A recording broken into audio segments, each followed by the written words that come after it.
हाँ, ओम ह्रीं अरहं नमो नेमि जिणाणम्।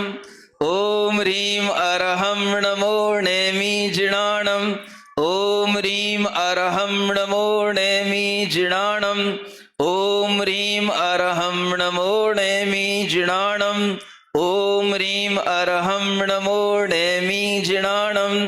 ओम ह्रीं अरहं नमो नेमि जिणाणम्। ओम ह्रीं अरहं नमो नेमि जिणाणम्। ओम ह्रीं अरहं नमो नेमि जिणाणम्। ओम ह्रीं अरहं नमो नेमि जिणाणम्। ये मंत्र मुखरित होते हैं महर्षियों के मुख से। बड़े बड़े रिद्धिधारी महान ऋषि भी भगवान के चरणों में ऐसे मंत्र पढ़ करके नमस्कार करते हैं। सुन रहे हो कि नहीं? आप लोगों के कानों में कुछ रेंगता है कि नहीं? क्या बोलते हो, जू रेंगती है कि नहीं? है? कुछ भीतर जा रहा है कि नहीं? भगवान की भक्ति किए बिना इस हृदय का और इस जीवन का कोई महत्व नहीं है।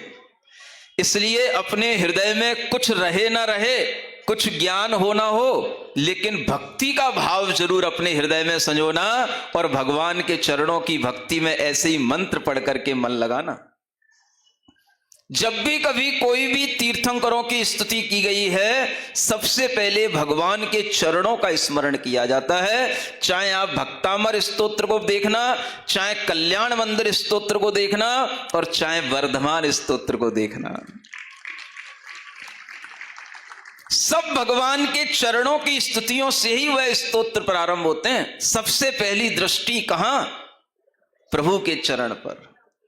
वर्धमान जिन देव युगल पद लाल कमल से शोभित हैं, जिनके चरणों की नख आभा से सबका मन मोहित है। देवों के मुकुटों की मणियां नख आभा में चमक रही, उन चरणों की भक्ति से मम मति थुति करने मचल रही। ऐसे मचलना चाहिए। मचलते हो कि नहीं? नहीं मचलते। सब ढीठ पड़ गए हैं, सब निष्ठुर हो गए हैं। किसी के हृदय में भगवान की भक्ति है ही नहीं है। बस ऊपर ऊपर से जय जयकार कर लेते हैं, भीतर से भगवान का हृदय भक्ति से कभी भींगता नहीं है। ऐसे भगवान की भक्ति में जब हमारा मन लगेगा तभी हमारा अहंकार गलेगा, अन्यथा आपका यह अहंकार ही आपके विनाश का कारण है। ऐसे भगवान के चरण कमल की भक्ति करने में, स्तुति करने में मन मचलना चाहिए। कब करें, कब समय निकालें? पूरा दिन निकल गया, भगवान की भक्ति नहीं करी, धिक्कार है, आज का दिन बर्बाद हो गया, ऐसा भाव आना चाहिए। जिस दिन भगवान की भक्ति ना हो वो दिन अपनी जिंदगी में गिनना ही नहीं चाहिए।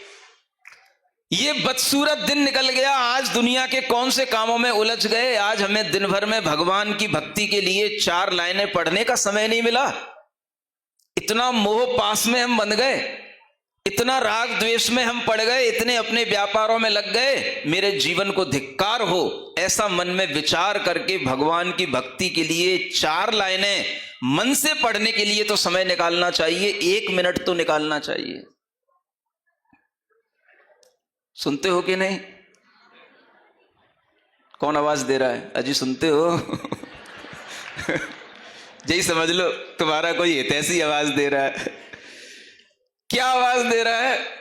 बस ये 4 लाइनें हर किसी को स्मरण में रहनी चाहिए, जिसमें भगवान के चरणों की ऐसी स्तुति की गई है। चाहे वो वर्धमान भगवान के नाम से हो, चाहे किन्हीं भगवान के नाम से हो, सब भगवान एक समान है। ये 4 लाइनों से भगवान के चरणों का स्मरण करके दिन की शुरुआत करना चाहिए।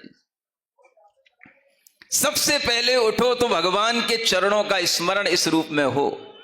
वर्धमान जिन देव युगल पद लाल कमल से शोभित है। ऐसे लाल कमल से शोभित भगवान के चरणों को देखो और प्रसन्न हो जाओ। जीवन अपने आप धन्य होता चला जाएगा।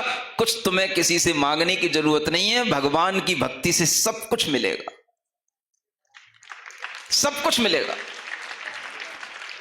ये विश्वास अगर जीवन में आता है तो जीवन सार्थक है। और इस तरह के भगवान के चरणों की स्तुति करते हुए बड़े बड़े आचार्यों ने अपना जीवन खपाया है।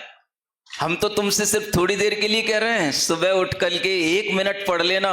और आचार्य समंत भद्र जैसे महाराज तो जिंदगी भर स्तुति ही करते रहे भगवान की।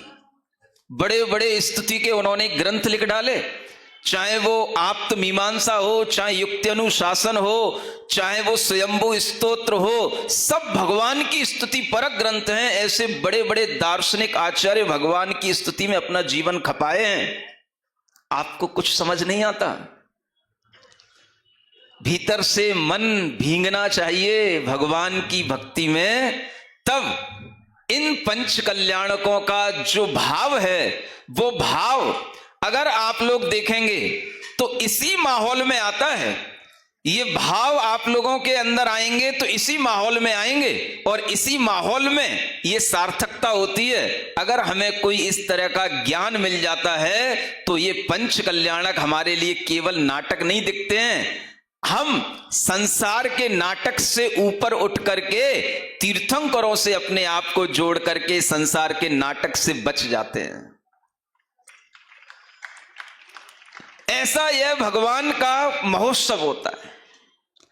और इन महोत्सव में आपके अंदर जब ये भाव आता है कि हम भगवान की भक्ति करेंगे तो सिर्फ भगवान की करेंगे, और हमें कोई राग द्वेष से मतलब नहीं है, हमें सिर्फ वीतराग परमात्मा की इस तरह की भक्ति करने का विचार करना है। चाहे वो गर्भ कल्याणक से शुरू हो, चाहे जन्म कल्याणक से शुरू हो, हर कल्याणक अपनी आत्मा को पवित्र करने वाला है।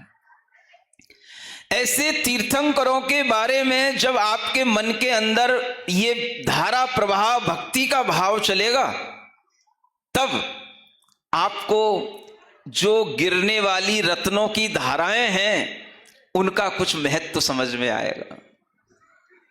नहीं तो लोग क्या करते हैं, तीर्थंकरों के आसपास, घरों के आसपास इसलिए आते हैं, चलो भाई रत्नों की वर्षा हो रही है, रत्नों की वर्षा हो रही है, रत्न लूटने आते हैं। और सबके घर भर जाते हैं, सबके घरों में खूब धन धान्य संपन्नता, स्वर्ण चांदी सब मिल जाता है, सबके घर भर जाते हैं। लेकिन कोई सुधी पुरुष होते हैं, बुद्धिमान लोग होते हैं, जो अपने मन को भगवान की भक्ति से भरते हैं, वो बुद्धिमान कहलाते हैं। जो भगवान के द्वारा आया हुआ वैभव है उससे अपने घर को भरने वाले सामान्य लोग होते हैं। लेकिन बुद्धिमान किनको कहा गया? जो भगवान की भक्ति से अपने मन को भरें। इसलिए आज इस पंचम काल में भगवान की भक्ति ही हमारे लिए प्रमुख है।